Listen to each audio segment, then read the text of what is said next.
Okay. Before we have our quiet time, let's all get on the same page. If you're in the Sparkly book, it's page 306, the third line, which is the last line of the paragraph. Again, that's page 306, the third line. If you're in the second edition, it's page 261, paragraph 4, line 7. And if you're in the first edition, it's page 243, the third full paragraph, the last line.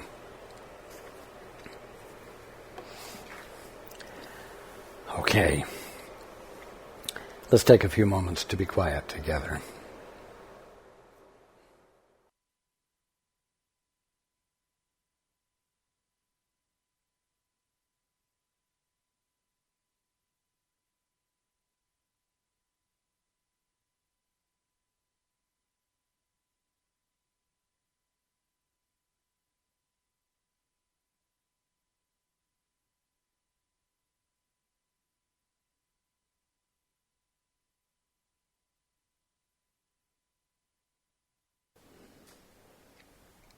Good evening.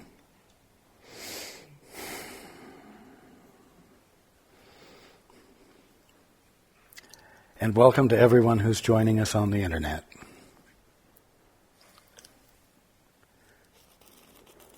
There's a story. Whether it's true or not, the meaning is valuable. It's a story about a woman who worked on an Indian reservation and had worked there for a number of years, working with the women of the reservation. And the time came that it was time for her to leave and go elsewhere. And on the day of her last visit, one of the Indian women came up to her, looked her squarely in the face. Her eyes filled up with tears. And she said to the woman who was leaving, "I want to thank you so much."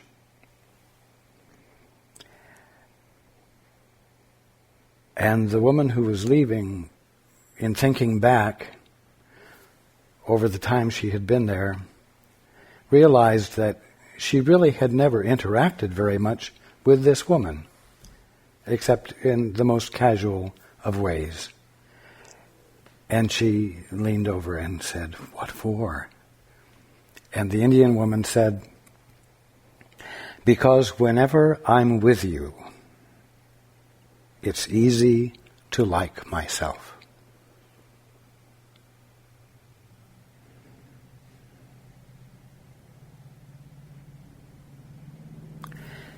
You know what the purpose of the two-step is? To get you into the place where those who are with you easily find it possible for them to like themselves.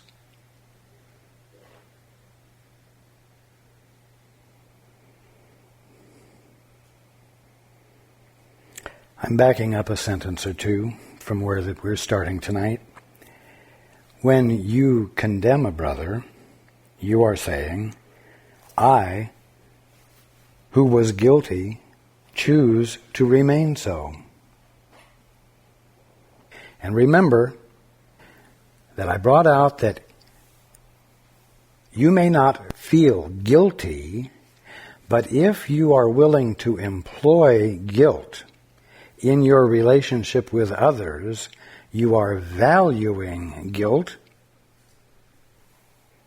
and to whatever degree you employ guilt over and against others, you employ it over and against yourself. There's no choice to it. You are not able to be so split that you can think well of yourself and think poorly of your brothers. And you will hold your brothers and sisters to the same standards you hold yourself.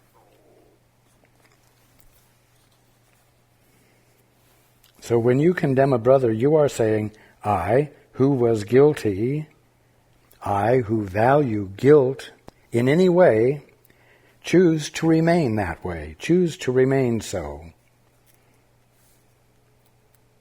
You have denied his freedom, and by so doing you have denied the witness unto yours.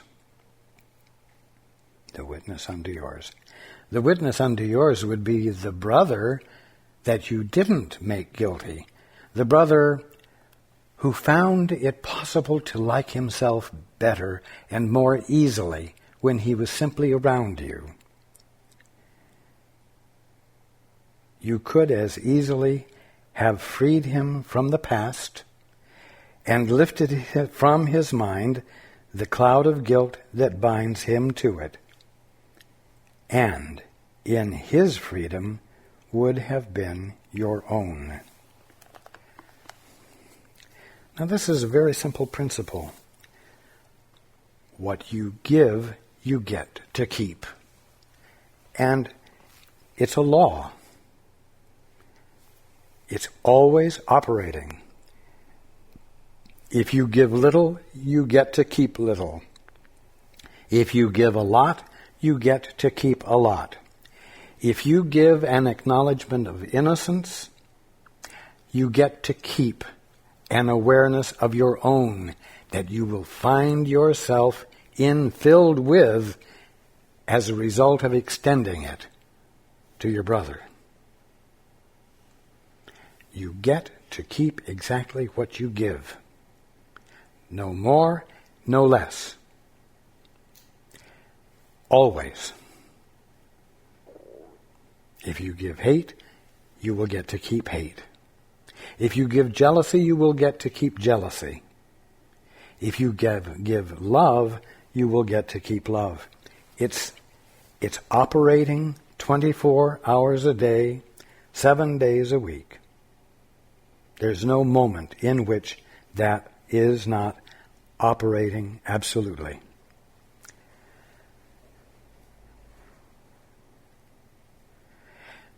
What is confusing to everyone is which came first, the chicken or the egg?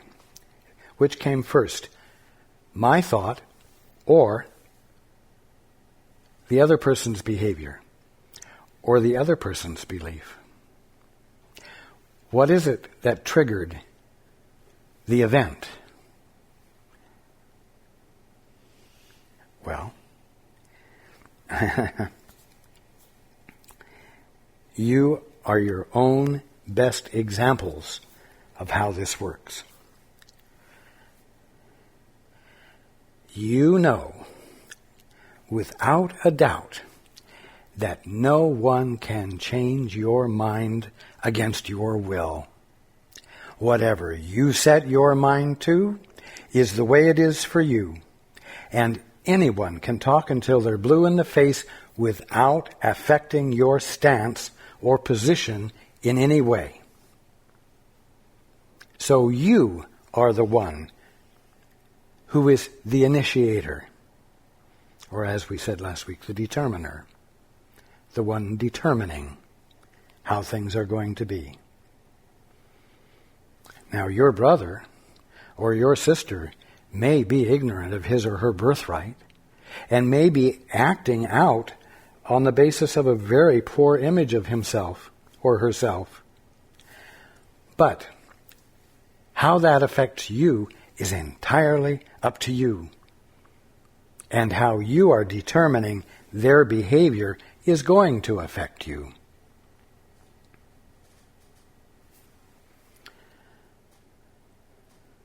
Now that's the selfish way to look at it. How their behavior is going to affect you. It is determined by you. But you notice that you are conceptualizing it as starting out there with your brother or your sister. That is confusion. If you will remember that you are the one making the initial determination as to what the meaning of the event that you experience out there has, then you will realize that you are in charge And you have the capacity to heal or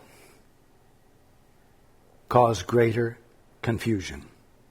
You can contribute to the problem, or you can be the presence of that which heals.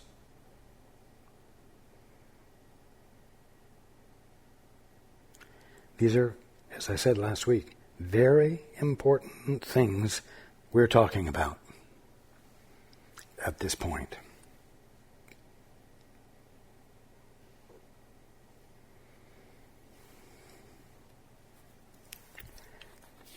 Remember, we've just read, when you condemn a brother, you are saying blah, blah, blah.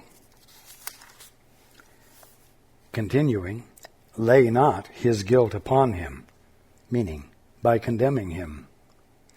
Lay not his guilt upon him, for his guilt lies in his secret, that he thinks that he has done this unto you.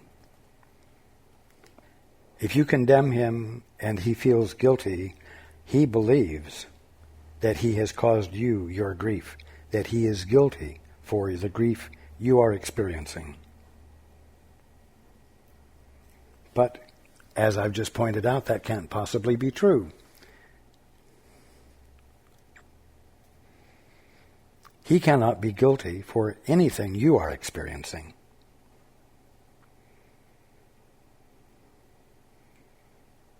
So lay not his guilt upon him, for his guilt lies in his secret, his ignorance, that he thinks that he has done this unto you. Would you then teach him that he is right in his delusion? The idea that the guiltless Son of God can attack himself and make himself guilty is insane. In any form, in any one, believe this not. Strong statement. In any form, in any one, believe this not.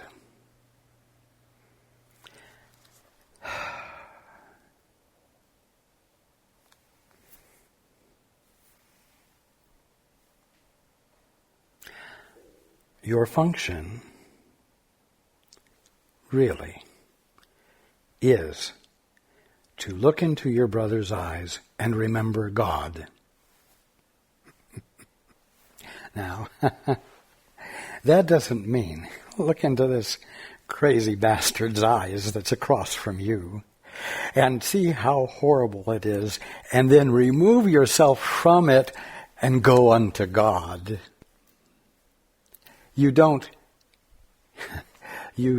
remember God as a means of escape from this horrible visage called your brother. The point is to look at your brother and not believe what you're seeing, not verify what his behavior or his condition seems to be presenting. You're here to remember that no matter what your brother believes, and no matter what you have believed about him in the past, if there's anything there at all where your brother is, it has to be God presenting himself right there. Now, that's not what his behavior may be saying. That's not what his physical condition may be demonstrating. But if you don't want to be stuck with the presentation, if you want to get past it, you're going to have to disregard it and go to a different vantage point.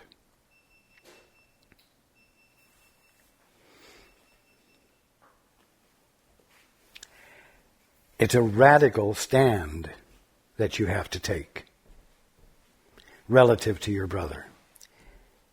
If you will take the radical stand, you will find healing occurring. And in the healing of your brother will be the healing of yourself, the revealing of the fact that what is true about your brother is true about you, because what you give, you get to keep. Again, it is a law functioning, operating 24 hours a day, 7 days a week, period.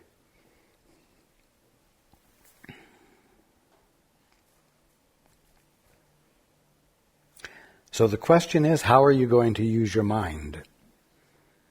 How are you going to use your mind?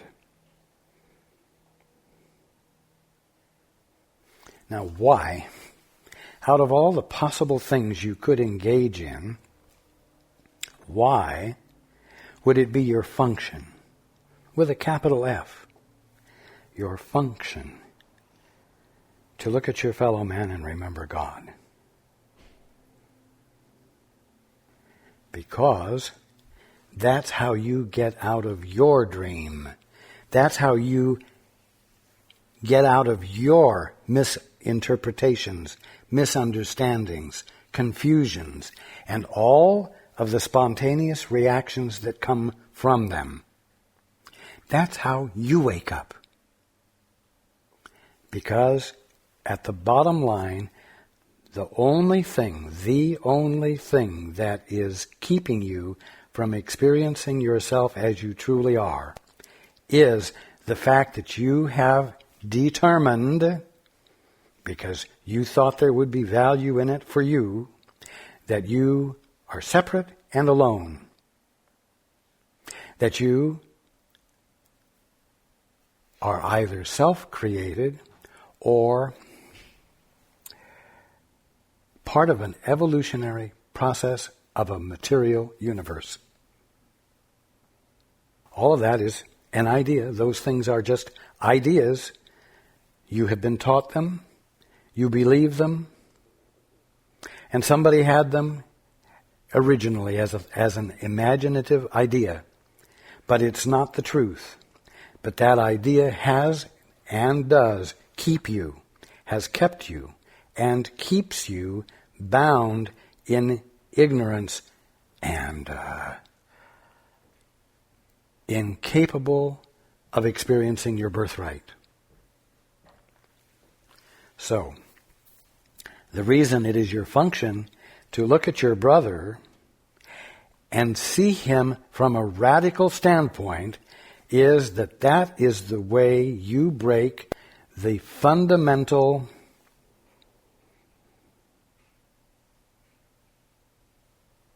ignorance, the fundamental misunderstanding, the fundamental flaw in your perception that keeps you from seeing truth. It breaks your isolation.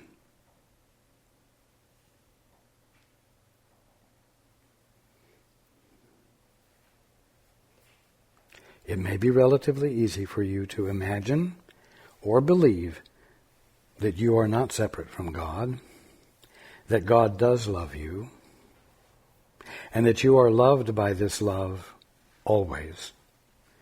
And it is possible for you to believe that this love stands in constant support of you, and that it holds you in an innocent state in His mind, that He holds you in an innocent state in His mind. And from time to time you may have had experiences of illumination where you truly felt it. But I'm telling you that in order for you to experience this always, it's going to take more than a link or a joining between you and God. It's going to have to come in the link or the joining between you and your brothers and sisters.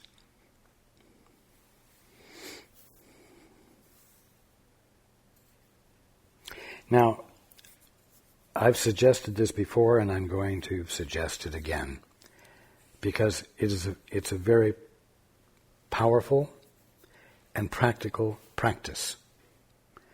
As you go through your day during this coming week, it doesn't matter who you see on the street, in a store, in another car. just look at them and in your mind say, bless you. You're going to have some response. You're going to think something. You're going to have some sort of perception. It might as well be one that's positive. It might as well be one that is embracing and one which, if they could hear it, would make it easier for them to like themselves more easily.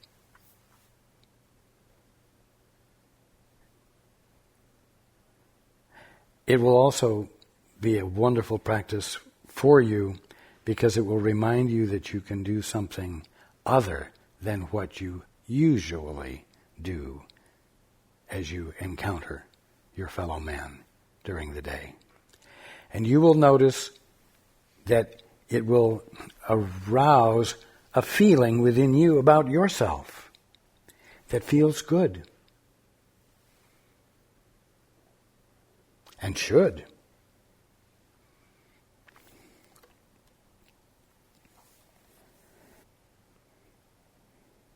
Again, the idea that the guiltless Son of God can attack himself and make himself guilty is insane.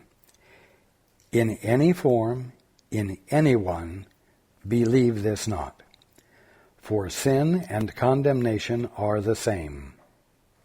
And the belief in one is faith in the other, calling for punishment instead of love.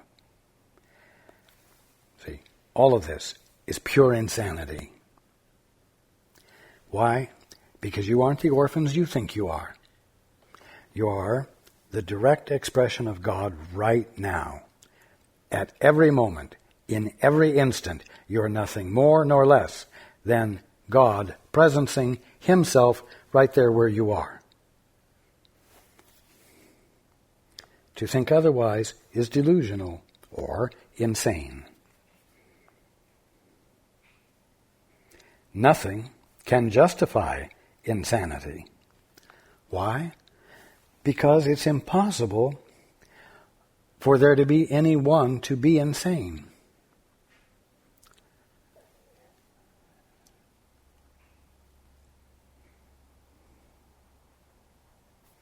Gee. Sounds rather radical. Radical, huh? Well, what's your alternative? Your alternative is that there are people who are insane, and maybe, if you're a broad-minded person, you might even say, I might even be insane. A little bit.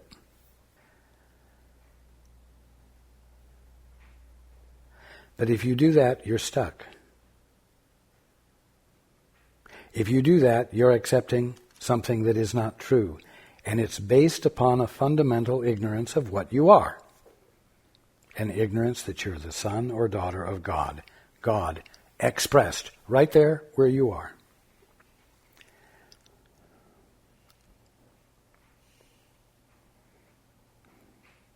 Nothing can justify insanity. And to call for punishment upon yourself must be insane. Oh, you say, but I don't call for punishment on myself. But you do every time you call for punishment on your brothers and sisters. Because what you claim for them must be what you claim for yourself. Well, of course she's guilty. Look, she's having this physical problem because of her attitude and her behavior and the way she doesn't take care of herself. What can she expect?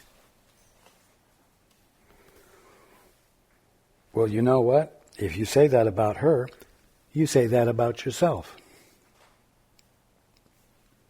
Sure you do. I know you're sitting there. No, I don't say that about myself. But you do. Let's reverse it. Here's the same person who hasn't been taking care of herself, who has a lousy attitude, and who has physical symptoms and circumstances that reflect the lousy attitude. And then one day, for no apparent reason whatsoever, she's healed. I mean, every single trace of a physical problem is gone, and suddenly she's a very pleasant individual to be around. And when you ask her about it, she says, "Man, I don't know. All I know is that one day I was sick and had a lousy attitude, and the next day I was well, and I had a wonderful attitude. Everything looked wonderful. And I felt good about myself." Oh, just let that happen. Just let that happen, and what? You're going to look at your aches and pains, and you're going to look at the problems you're having, and you're going to say, "This is not fair." You see, you do hold yourself to it. It's not reasonable for her to experience transformation and healing for no good reason when I'm going to have to demonstrate excellent reasons for healing to occur. I'm going to have to get my thoughts straightened out. I'm going to have to find where the flaw is in me that's generating these physical symptoms. She's getting off scot-free. She's not having to do any of the work. So now you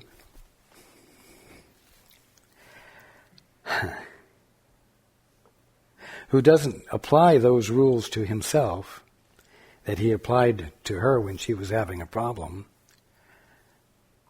well, now you see that you do. You're saying, I am experiencing the conditions I'm experiencing because I'm guilty of something. And I have to go through a process of ferreting out what it is I'm guilty about so that I can release it.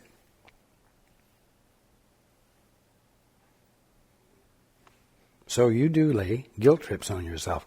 In fact, you claim guilt for whatever physical circumstances that are not the best that you might be experiencing. So let's be real, people. You do it. The idea that the guiltless Son of God, there it is. Well, you know that's not you, right? But it is you. The idea that the guiltless Son of God can attack himself and make himself guilty is insane. But I've just shown you that you do that. Now I want you to accept that it is insane. And it is insane because it is the valuing of a belief that is constituted of nonsense. It is the valuing of a belief that is meaningless. And you are binding yourself to something that you can't really be bound to.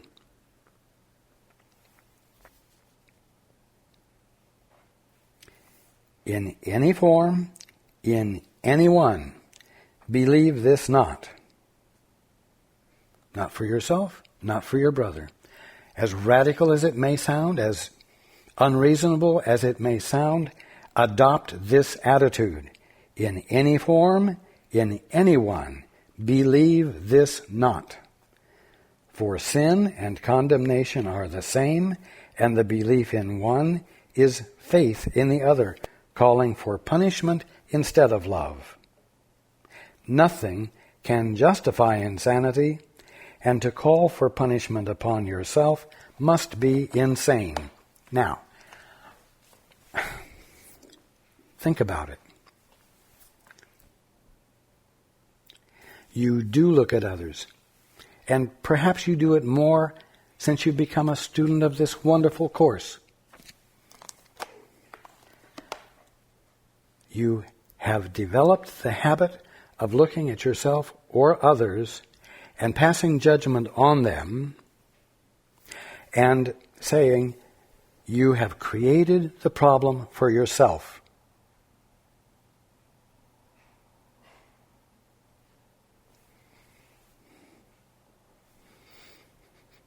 as though that is the enlightening answer, when all it does is place guilt and confirm it and leave them there.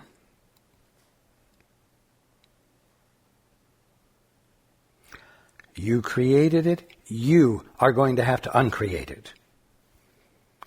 Now, Joe Blow is driving down the freeway. The tire comes unbolted from his car, and his car careens against the divider and into other traffic, and he is severely injured, taken to the hospital with quite a bit of physical damage. Now, what would you say about the physician who would look at him and on the gurney, unconscious, and then look at the rest of his staff and say, well, this fellow hasn't been taking care of his car. And he knew that he needed to have that tire checked. And therefore it should be no surprise to him that he's in this condition. I'm certainly not surprised about it, and he deserves it. And if I do something to alleviate him of the condition he finds himself in, he's not going to learn what he needs to learn.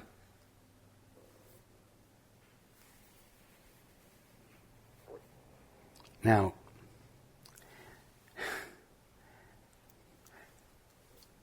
maybe somebody listening to what I'm saying might say, yeah, I never realized that. That's exactly what the physician ought to do. That would be an enlightened physician.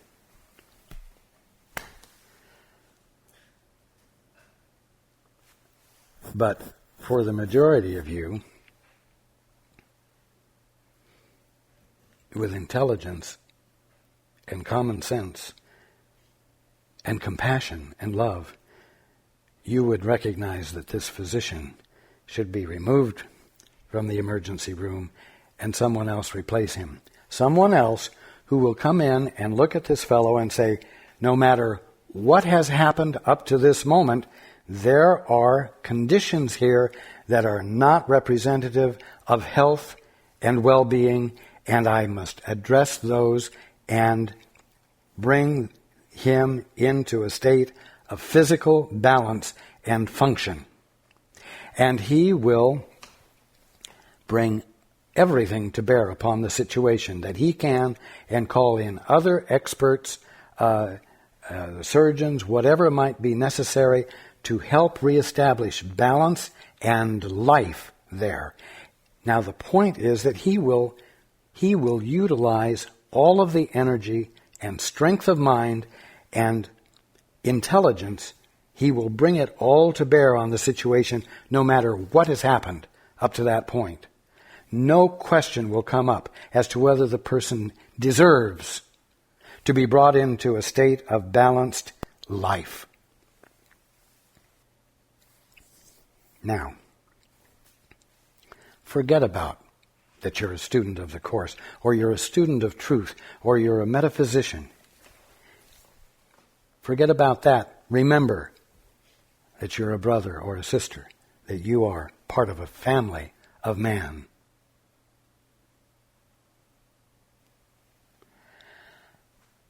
And that your function in your relationships to each other are there for bringing all of the intelligence you have and every capacity you have upon the relationship to extend all the energy you have to bringing out the greatest balance, the greatest equilibrium, the smoothest functioning that is possible for you and your brother. You're here to be healers, for lack of better words, and so that I don't play into your egos. Oh, I get to be a healer. I've always wanted to be a healer. your function is to be lovers. Ones who love each other. Ones who love each other enough to bring your energy to the relationship so as to facilitate correction of ignorance and loss and suffering. That's your function. And in a way, it's as easy as what I described. If you will go sit down in a mall or a grocery store and just look at everybody who comes by you and say, bless you, bless you, bless you. You're perfectly capable of having a kind thought. It doesn't have to be a huge religious experience. Just sit there and have a simple thought of kindness that you are specifically taking time to apply to or address your fellow man with.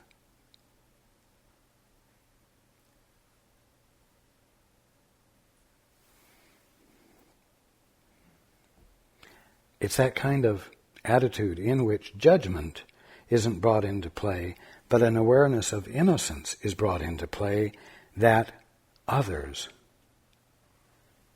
find themselves able to like themselves more easily.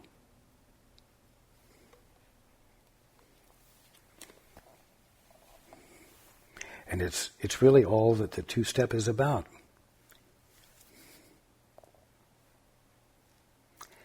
See no one, then, as guilty.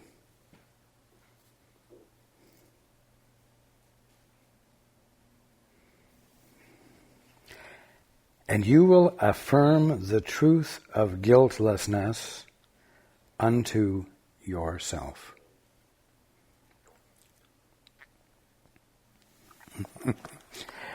If you actually succeed, even wordlessly, in helping another to more easily like himself or herself, you will find that you have made it easier for you to like yourself.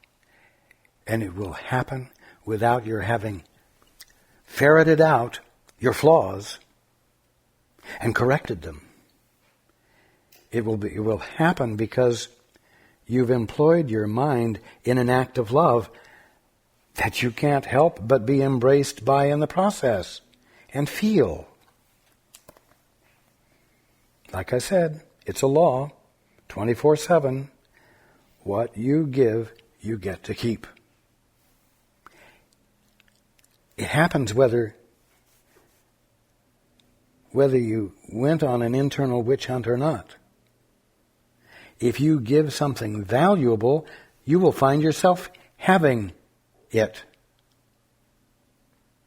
And it won't be a reward because you were so good.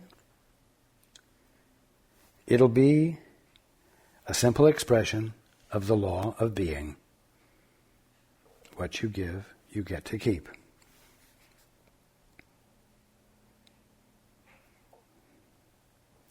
In every condemnation that you offer, the Son of God, in every condemnation that you offer the Son of God, lies the conviction of your own guilt.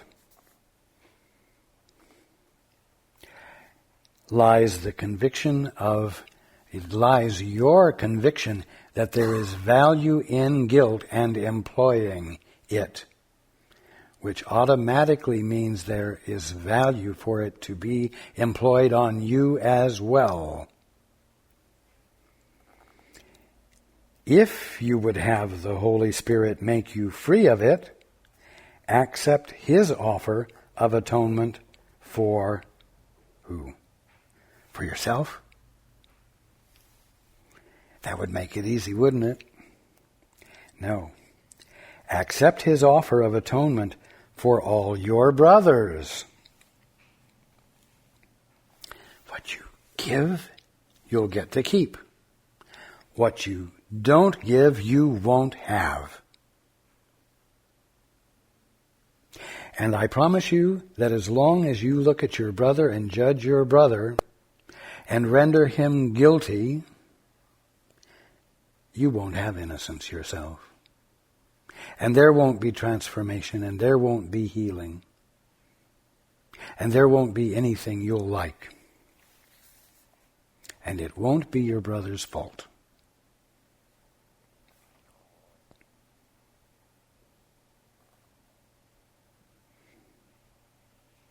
Again, if you would have the Holy Spirit make you free of it, accept His offer of atonement for all your brothers, for so you learn that it is true for you.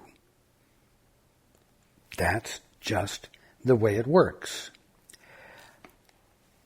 And you don't have to be really good at it. It's not a skill that you can increase. It's a simple act that you can either employ or not employ. If you employ it, you get to keep what you've employed. If you don't employ it, you get to keep the emptiness that you didn't give. Simple. Not a prize. Purely mechanical, if I may put it that way. Because it is, it's that easy for you to demonstrate it in your daily life.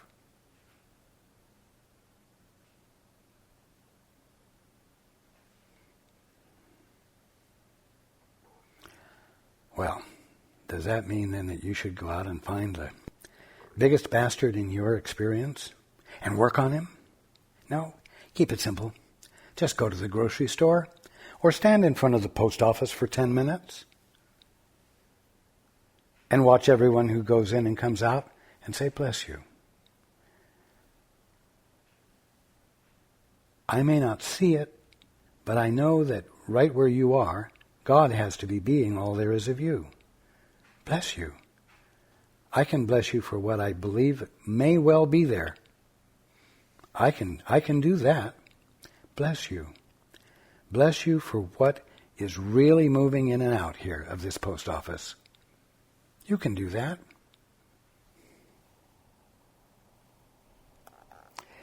Remember always that it is impossible to condemn the Son of God, the Son of God, in part. You can't single anyone out and condemn him, but leave everyone else, including yourself, scot-free. No. Those whom you see as guilty become the witnesses to guilt in you, and you will see it there, for it is there until it is undone. It's there until you no longer value employing it against others.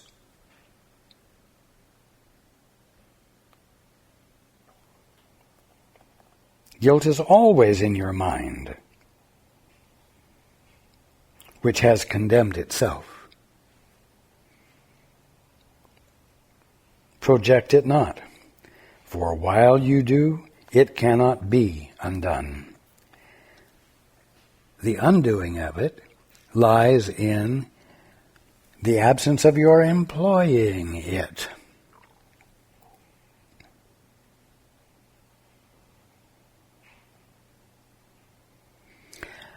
If you don't throw mud balls, you won't have mud on your hands. Simple. If you do throw mud balls, you'll have mud on your hands. If you love to employ guilt, you'll have guilt on your hands.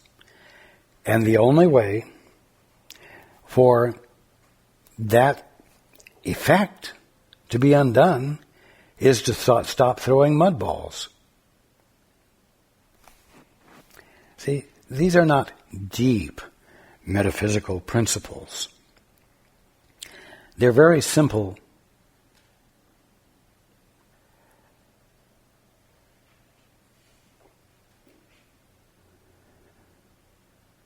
They're very simple explanations of what an act of love is,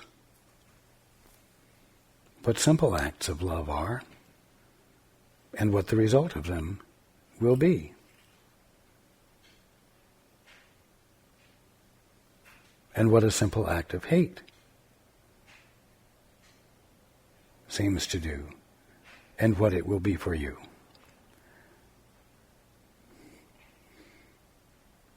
And the solution is the making of a simple, different choice.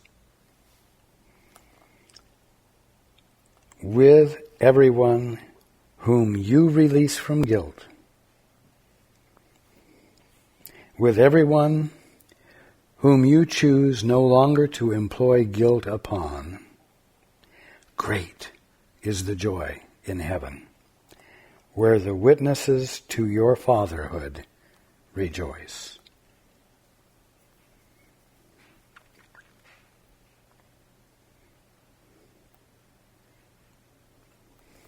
The witnesses to every act of love that you engage in.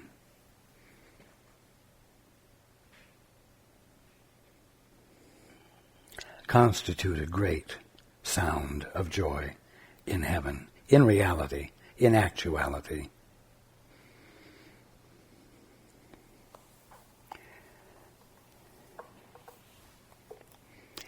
Guilt, just for a little further understanding, guilt makes you blind.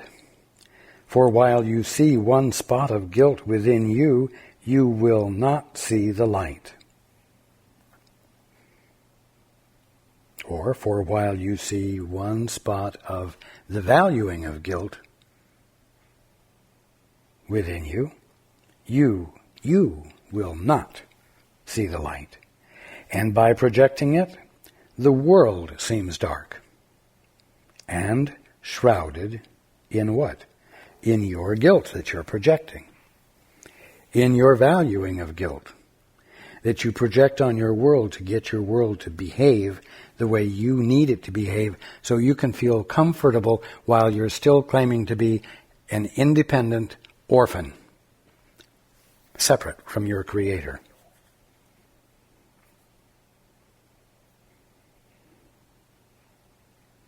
You throw a dark veil over it, the world, and cannot see it because you cannot look within. You are afraid of what you would see there. But, here's the radical truth, but it is not there.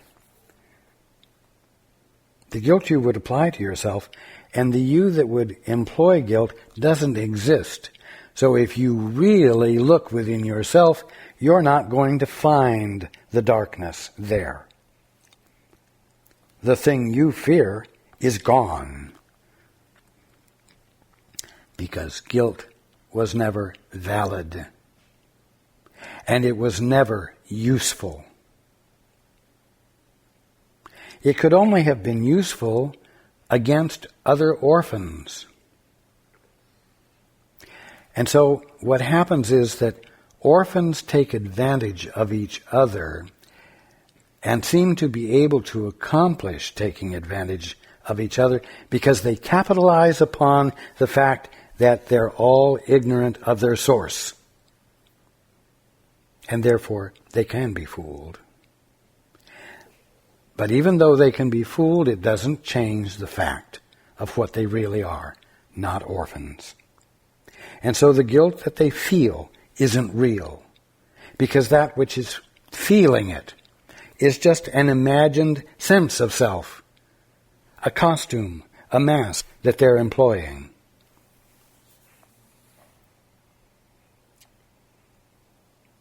You're afraid to look within. You're afraid of what you would see there, but it is not there. The thing you fear is gone. If you would look within, you would see only the atonement, shining in quiet and in peace upon the altar to your Father.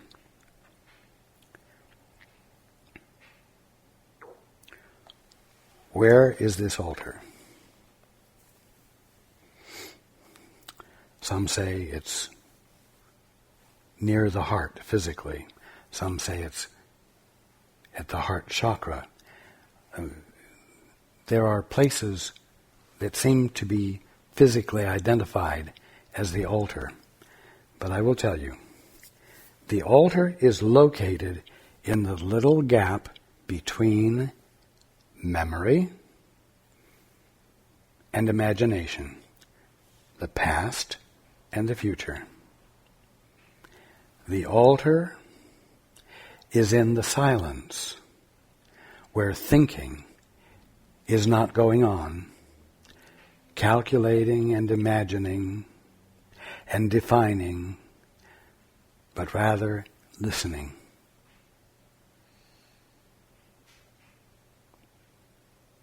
The place of excellence in you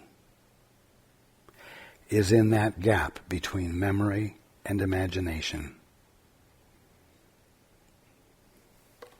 That's where the altar is. If you would look within, you would see only the atonement, shining in quiet and in peace upon the altar to your Father. Do not be afraid to look within.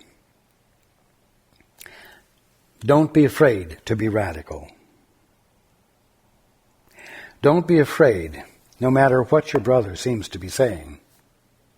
I'm dying, I have this disease or I have that disease, I'm dying, I know it. The doctors have proven it. They have shown me on the x-rays. I am dying, they say. It is terminal, they say.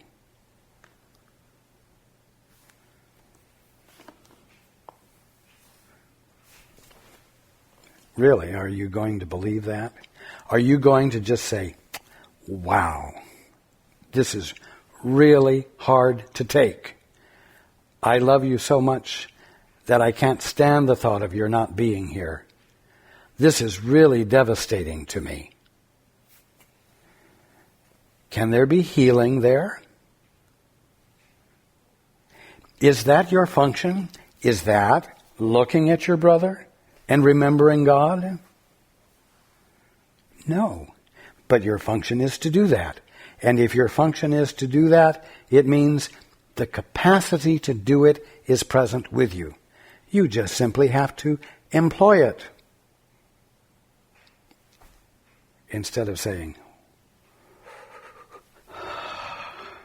I don't know if I can take this bad news. God, this is awful.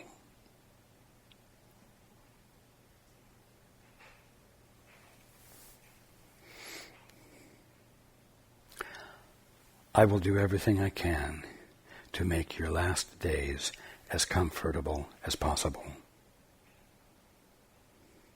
This is not healing.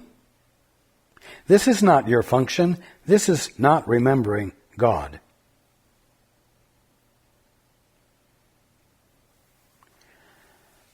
Well, you say,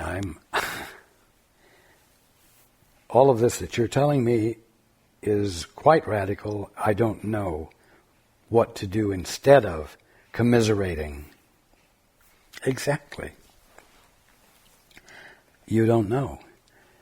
And that's why you're so lucky to have this little gap between memory and imagination, the silence in you, the place of excellence in you, the altar, where if you will step back for a moment, the first part of the two-step, and go there, instead of immediately running to all of your past memory and tapes and ideas and experiences. Now, let's see, have I ever known anybody that's been healed of this? No, I haven't. But there's always a chance, so maybe I'll try and think. Or going into imagination as possible outcomes. No, you have this wonderful thing called silence in the little gap between past thinking and imaginative thinking, into which you can step, and in the silence, listen. Because you know what? There is in your brother a place where he can find himself willing to see a different outcome from what the doctor said, and to see a different outcome from what his own experiences and beliefs are telling him. There is a capacity within him to see his healing occur, instead of arguing vehemently against it.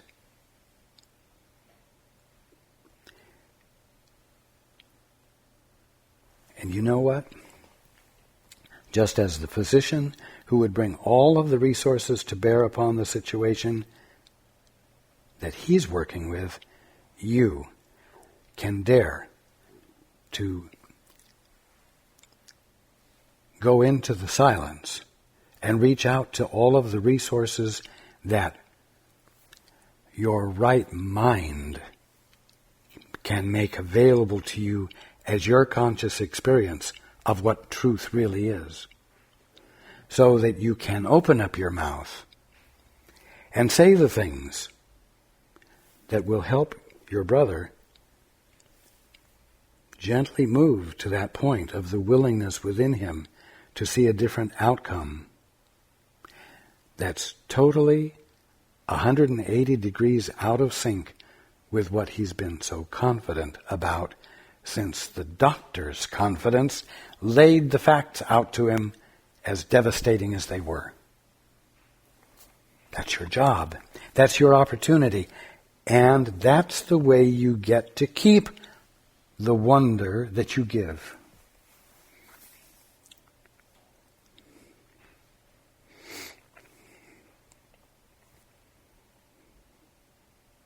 Again, do not be afraid to look within. The ego tells you all is black with guilt within you and bids you not to look. Instead, it bids you look upon your brothers and see the guilt in them. You see, that's the way you break it, by not doing that. Yet, this you cannot do without remaining blind, ignorant of the truth that you would find yourself knowing if you would dare to do the two-step. The truth that you would find revealed to you. Truth that you didn't have to think about and figure out and come up with.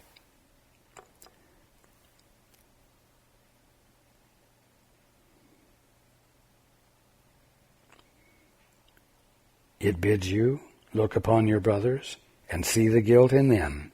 Yet this you cannot do without remaining blind. For those who see their brothers in the dark and guilty in the dark in which they shroud them are too afraid to look upon what? The light within. Within you is not what you believe is there, darkness, and all the proofs of your own guilt. Within you is not what you believe is there and what you put your faith in. Here's the truth. Within you is the holy sign of perfect faith your Father has in you.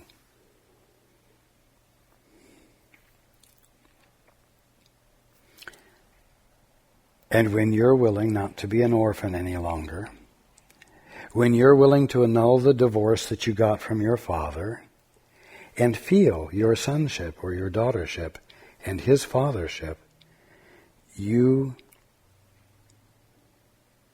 will experience the holy sign of perfect faith your Father has in you. He does not value you as you do, in your ignorance, I'm adding. He knows himself and knows the truth in you. Why? I'm adding this because they're one.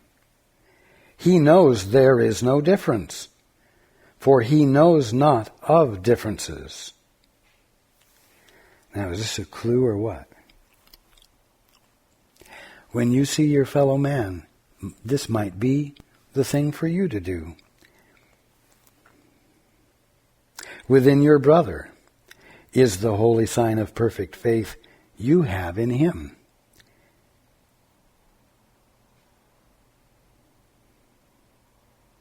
You do not value him as he values himself. You know yourself as you truly are, and know the truth in him. You know there is no difference, for you know not of differences.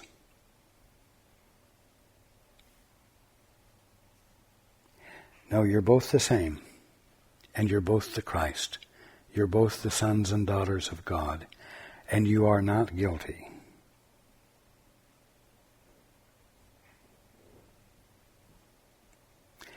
Can you see guilt where God knows there is perfect innocence?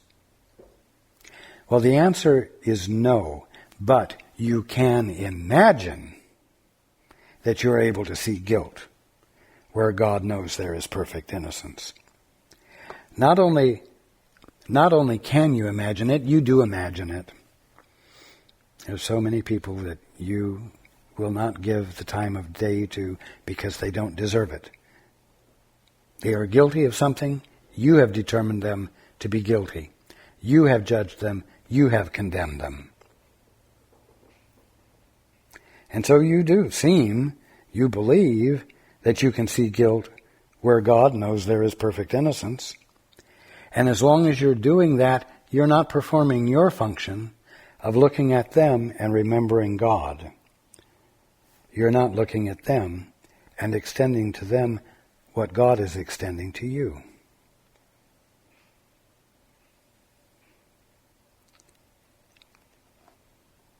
Can you see guilt where God knows there is perfect innocence?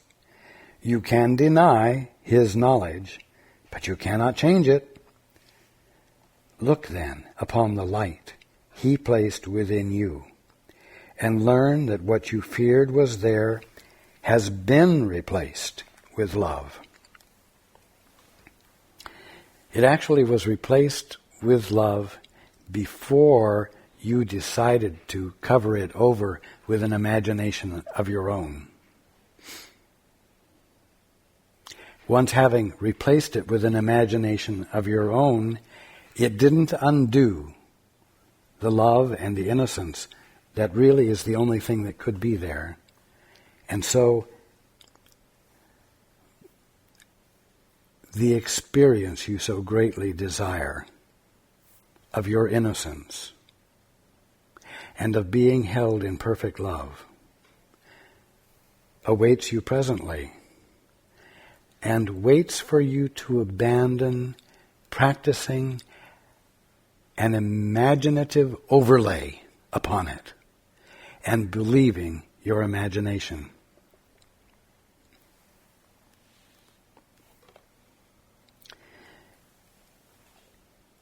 And how do you do that? By doing it for your brother. And then you get to keep what you have given. And you and your brother are blessed.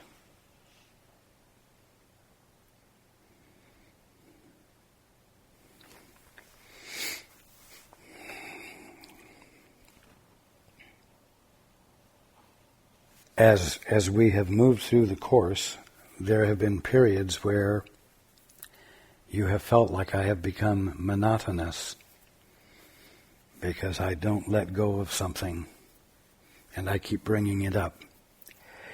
And I'm going to keep bringing up the two-step here and the simplicity of it.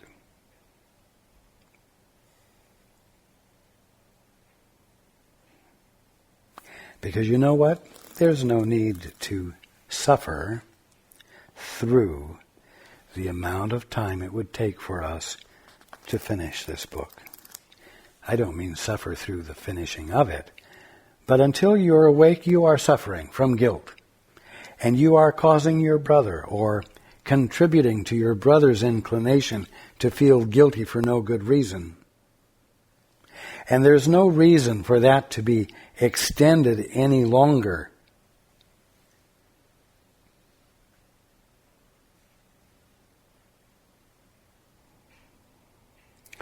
Remember this, within you is the holy sign of perfect faith your Father has in you. Your Father has perfect faith in you. As confused as you seem to be, as messed up as you seem to be, or as messed up and confused as you think you are, and have judged yourself to be, your Father has a perfect faith in you. Just like the physician has a perfect faith that in spite of what has gone on, life can be established and brought into balance and harmony and function, and brings all of the reserves he has to bear upon the situation to illuminate that.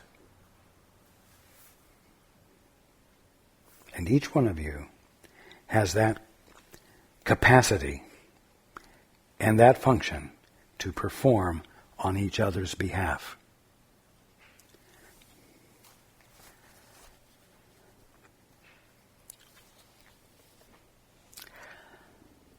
I look forward to being with you next week.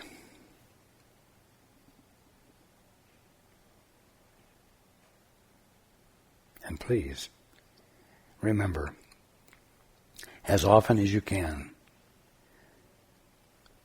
to abandon whatever use you're inclined to put your mind to, and consciously bless your brothers and sisters as they move past you.